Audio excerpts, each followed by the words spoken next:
એટલે આવું ઢીલું ઢીલું નહીં ચાલે. એટલે બધા હું જય જવાન બોલું, તમારે જય કિસાન બોલવાનું છે જોરથી. અહીંથી બોલો એટલે સત્તા મંડળને સંભળાવવું જોઈએ કે આદિવાસીઓ ત્યાં ભેગા થયા છે અને ખૂબ ઉત્સાહ સાથે નારા લાગી રહેલા છે. નારા તો ભાઈ લગાડવા પડશે, તમારે લગાડશો ને બધા? નારા તો લાગવા જ જોઈએ આપણી સભામાં. જય જવાન, જય જવાન. ધન્યવાદ. આજની આ સભામાં મારી સાથે મંચસ્થ ઉપસ્થિત છોટાઉદેપુર લોકસભાના પ્રભારી એવા મુકેશભાઈ બારિયા, નર્મદા જિલ્લા આમ આદમી પાર્ટીના પ્રમુખ એવા નિરંજનભાઈ વસાવા, સાથે જનરલ સેક્રેટરી એવા વિક્રમભાઈ તડવી, સાથે ઉપપ્રમુખ આશીષભાઈ, ગિરિરાજભાઈ અને મંચસ્થ ઉપસ્થિત તમામ વડીલો, માતાઓ, બહેનો અને મારી સામે ઉપસ્થિત થયેલા હજારોની સંખ્યામાં મારા પિતા સમાન મારા વડીલો, સંતો, મહંતો, આગેવાનો, મારી માતા તુલ્ય મારી માતાઓ, મારા યુવાન સાથી મિત્રો, બધાને ચૈતર વસાવાના જોહાર કરું છું. સૌને મારા નમન કરું છું. હમણાં થોડા દિવસથી હું મીડિયામાં જોઉં છું, લોકસભાના સદનમાં જે મનરેગા હતી એ મનરેગા યોજનાનું નામ બદલી કાઢવામાં આવ્યું છે. જાણો છો ને બધા?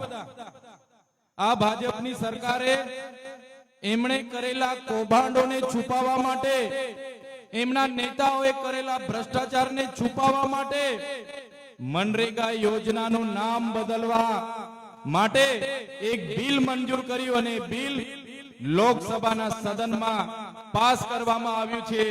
ત્યારે આ ભાજપની સરકારને અમે આ મંચ પરથી કહેવા માંગીએ છીએ, મનરેગાનું નામ બદલવાથી તમારા બધા કૌભાંડો અમે ભૂલવાના નથી, એ ભ્રષ્ટાચારીઓને અમે છોડવાના નથી. આ નામ બદલનારી આ સરકાર તમે જોઈ લો, મનરેગાનું નામ જી રામજી, ભગવાન રામના નામે નાખ્યું. જી રામજી. અમારા વડીલો, અમારા સંતો, અમારા મહંતોએ અમને કીધું રામજી તો આપણા હૈયે વસે છે, છતાં આ ભાજપની સરકાર ભગવાન રામને પણ એમના કૌભાંડો છુપાવવા માટે ઉપયોગ કરે છે. એ સરકારને જાકારો આપવાનો છે. હવે આપણે શું બોલવાનું? આપણે મનરેગાના કૌભાંડ, મનરેગાના કૌભાંડ, મનરેગાના ભ્રષ્ટાચાર આવું બોલતા હતા. હવે એવું ના બોલે, કેમ કે ભાજપ વાળાને શરમ આવે. એટલે હવે જી રામજી, જી રામજી નામ રાખ્યું એટલે હવે આપણાથી જી રામજીના કૌભાંડ એવું બોલાય? ના બોલાય. જી રામજીના કૌભાંડ આપણાથી બોલાય? ના બોલાય. જી રામજીના ભ્રષ્ટાચારીઓ આપણેથી બોલાય? ના બોલાય. એટલે આ નામ બદલવાની આ સરકારની જે આવડત છે, એ સરકારને ઘડીકમાં નામ બદલે, ઘડીકમાં મંત્રીમંડળ બદલે. પણ આ મંચ પરથી હું કહેવા માંગુ છું, આ મંચ પરથી હું કહેવા માંગુ છું, વડીલો, મારી માતાઓ, મારા યુવાનો, જો તમારો સહકાર આ જ રીતે અમને મળતો રહ્યો તો 2027માં એમની સરકાર અમે બદલી નાખીશું.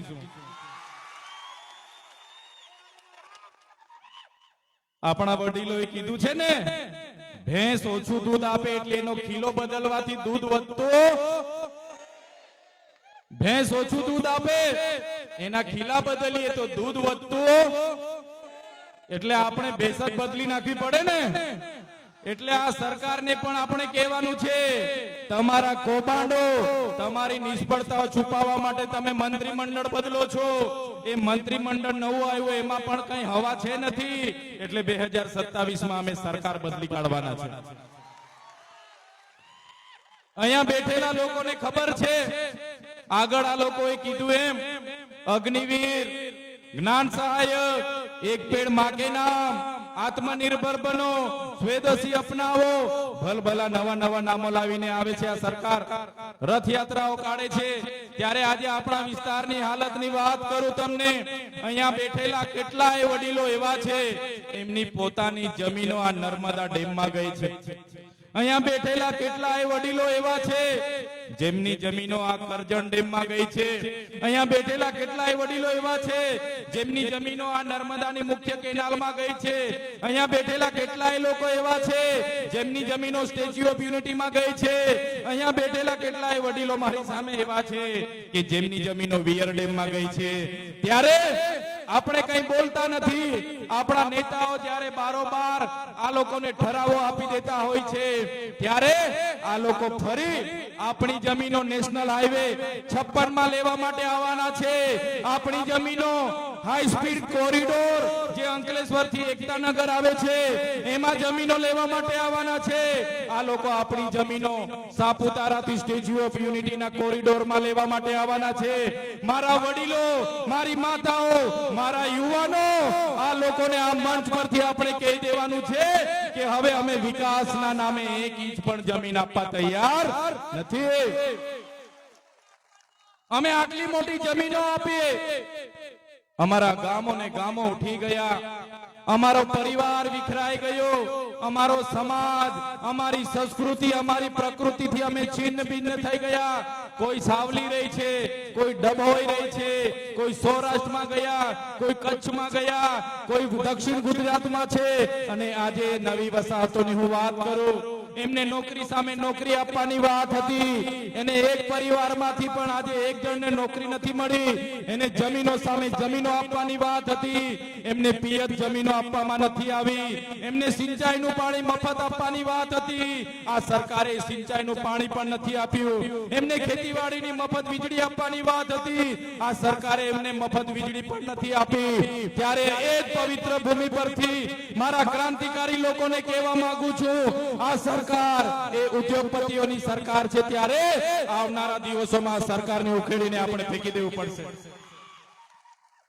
આપણી સામે આપણી બહેનોના ઝૂંપડા જ્યારે તોડતા હતા, અમે જ્યારે ડેડિયાપાડાથી અમારી દક્ષાબેનનો ફોન આવ્યો, રાતે ફોન આવ્યો, ચૈતરભાઈ 2 વાગે આવીને પોલીસ વાળા અમને ઘરમાં પૂરી દીધા છે.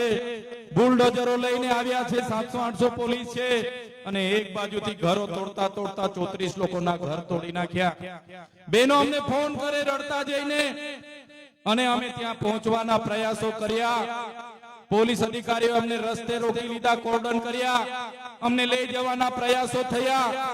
ત્યારે એક કેવડિયાવાળી બહેનો બિચારાના ઘરો તોડી નાખ્યા. મારા સાથીઓ, જે લોકોએ ડેમમાં જમીનો આપી, જે લોકોએ વિયર ડેમમાં જમીનો આપી, જે લોકોને રોજગારીના નામે સ્ટેચ્યુ ઓફ યુનિટીમાં જમીનો આપી, આ લોકો સ્ટેચ્યુ ઓફ યુનિટીમાં રોજગારી આપીશું એમ કરી કરીને જમીનો તો છીનવી લીધી, પણ રોજગારી ન મળીને આપણી બહેનો નાની દુકાનો ચલાવતી હતી, એ દુકાનો પર પણ બુલડોઝર ફેરવવામાં આવ્યું. ત્યારે આવનારી ચૂંટણીમાં આ લોકોને, એ બુલડોઝર ફેરવવાવાળા ભાજપના નેતાઓને ઈંટનો જવાબ પથ્થરથી આપણે આપી દેવાનો છે. શું વાંક હતો એ કેવડિયાની બહેનોનો? શું વાંક હતો એ ગરુડેશ્વરના લોકોનો? એમણે જમીનો આપી એ વાંક, એમણે નર્મદામાં જમીનો આપી આપણો ગુનો છે? આપણે વિયર ડેમમાં જમીનો આપી આપણો ગુનો છે? આપણે સ્ટેચ્યુ ઓફ યુનિટીમાં જમીનો આપી આપણો ગુનો છે? તો પછી કેમ આપણી બહેનોના ઘરો તોડવામાં આવ્યા? આજ કેવડિયાના ટ્રાઇબલ મ્યુઝિયમની વાત કરો. મારા આદિવાસી સમાજના 2 યુવાનો, ગબાડાનો યુવાન મારો જયેશભાઈ તડવી અને બીજો એક યુવાન રાતે જમ્યા પછી બેસવા ગયા. પોતાના ગામના ડુંગર પર બેઠા હતા. એમને શું ખબર હતી કે બહારના લોકો આવીને એમને પકડીને મારી નાખશે. એ બંને યુવાનો એક ને એક દીકરા હતા, પોતાના પરિવારના કમાનાર વ્યક્તિ હતા. બહારના કોન્ટ્રાક્ટરના માણસોએ એમને માર્યા, એમને બાંધી મૂક્યા. એટલો માર માર્યો, એટલો માર માર્યો, એટલો માર માર્યો, મારા ભાઈઓના આખા શરીર કાળા કાળા થઈ ગયા. એમની સરકારનો એક પણ નેતા એ પરિવાર સાથે નહોતો, પોલીસે પરિવાર સાથે નહોતી. અમે અમારી પૂરી ટીમ સાથે દવાખાને ગયા અને મરનાર દીકરાઓને ન્યાય મળવી જોઈએ, એફઆઈઆર થવી જોઈએ એ વાત અમે કરી. અને બાદમાં પોલીસ અને સરકાર સક્રિય અને એક્શનમાં આવી.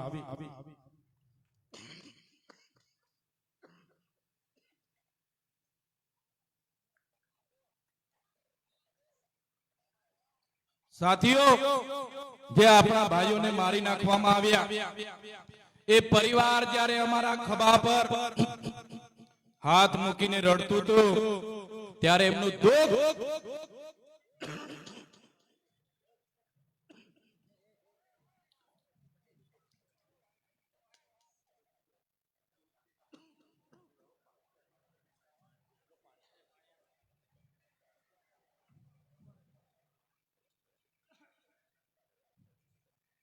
સાથીઓ, એ આપણા બે યુવાનોને આખી રાત બાંધી બાંધીને એટલો માર માર્યો, બંને યુવાનો અધમુવા થઈ ગયા. એ પરિવારના લોકો પોલીસ વાળાને વિનંતી કરે કે ભાઈ અમારા છોકરાની કાર્યવાહી કરો. અહીંના ભાજપના ધારાસભ્યને સાંસદને ફોન કર્યો કે બહારના લોકોએ બરોડા અમદાવાદની એજન્સીના માણસે અમારા દીકરાઓને મારીને મારી નાખ્યા. કોઈ જવાબ નહીં આપે, તંત્ર જવાબ નહીં આપે, નેતાઓ જવાબ નહીં આપે. અમને રડતા જઈને ફોન આવ્યો સવારે 8 વાગે. મને કીધું, ચૈતરભાઈ, અમારા દીકરાઓને મારીને મારી નાખવામાં આવ્યા છે, તમે હોસ્પિટલે આવો. અમે હોસ્પિટલે પહોંચ્યા. એ જયેશભાઈના મમ્મી અને પપ્પા, એ બીજા ભાઈ હતા, એના મમ્મી અને પપ્પા અમારા ખભા પર હાથ મૂકીને રડે. એમનું દુઃખ અમે મહેસૂસ કર્યું. અમને થયું કે અમારો ભાઈ, અમારો એક ને એક દીકરો, એક ને એક ભાઈ, અમને અમારા ભાઈઓને જે જનતાએ માર્યા છે, જે બહારના લોકોએ માર્યા છે, એમના પર કાર્યવાહી થવી જોઈએ. અમે ત્યાં મોરચો લઈને ગયા, એસપી કચેરીએ ગયા અને કાર્યવાહી કરાવી. ત્યારે એ દીકરાઓને ન્યાય મળ્યો, એમને વળતર મળ્યું. ત્યારે નેતાઓને હું કહેવા માંગુ છું, જ્યારે કેવડિયામાં એ 2 યુવાનોને મારી નાખવામાં આવ્યા, જ્યારે દિવાલ ખસી પડી ત્યાં 3 યુવાનો મરી ગયા. તિલકવાડામાં હમણાં 2 યુવાનો મરી ગયા. ત્યારે યુવાનોની વાત કરવા માટે કોઈ આવ્યું નહીં. અને ચૈતર વસાવા જ્યારે એમના માટે આવે, ચૈતર વસાવા જ્યારે ઝૂંપડા તોડે એ બહેનો માટે આવે, ચૈતરભાઈ વસાવા જેની જમીનો જાય એના માટે આવે, ત્યાં અહીંના નેતાઓ કે આ ચૈતર વસાવા કેમ અહીંયા આવે છે? ત્યારે નેતાઓને મેં કહેવા માંગુ છું, આપણું ગામ ચાપટમાંથી મહિલાને જે ઝોલીમાં લઈને જતા રસ્તે મરી ગયા, એ બેનનું દુઃખ મેં મહેસૂસ કર્યું. અમારી બહેનોના ઝૂંપડા તૂટી ગયા, એ બહેનોનું મેં દુઃખ મહેસૂસ કર્યું. અમારા યુવાનોને જે મારીને મારી નાખ્યા, એ યુવાનોનું દુઃખ મેં મહેસૂસ કર્યું. ત્યારે એ લોકોને ન્યાય અપાવવા માટે ચૈતર વસાવા કેવડિયામાં આવે છે. તમારા માટે મત મહત્વના હશે, ચૂંટણી મહત્વના હશે, મતબેંક મહત્વનો હશે. ચૈતર વસાવા માટે અમારો સમાજ મહત્વનો છે. તમારા જેવા પાર્ટીના ગુલામ અમે નથી. તમારા જેવા પાર્ટીના ગુલામ અમે નથી. ટિકિટોના અમે મોહતાજ નથી. ખુરશીના અમે મોહતાજ નથી. ધારાસભ્ય નહોતા ત્યારે પણ કેવડિયા વાળા માટે લડ્યા છે. ધારાસભ્ય છે ત્યારે પણ કેવડિયા માટે લડીએ છે. અને આવનારા દિવસોમાં ધારાસભ્ય નહીં પણ હશો તો પણ આ વિસ્તારના લોકો માટે અમે લડીશું. એ નેતાઓને મેં કહેવા માંગુ છું, શું આ આદિવાસી બેન દીકરીઓને ઝોલીમાં ડિલિવરી માટે લઈ જાય અને મૃત્યુ થાય એટલે તમને મજાક લાગે છે? શું અમારા યુવાનોને અહીંયા બાંધીને મારે, મરી જાય એ તમને મજાક લાગે છે? સ્ટેચ્યુ ઓફ યુનિટીમાં અમારા યુવાનોને રોજગારી નહીં મળે એ શું તમને મજાક લાગે છે? ત્યારે એ સાંસદ, એના ધારાસભ્યને હું કહેવા માંગુ છું, જે દિવસે તમારી બેન, તમારી દીકરી ઝોલીમાં ડિલિવરીમાં લઈ જતા રસ્તે મરી જશે ને, એ દિવસે તમને ભાન આવી જશે કે દુઃખ શું હોય છે.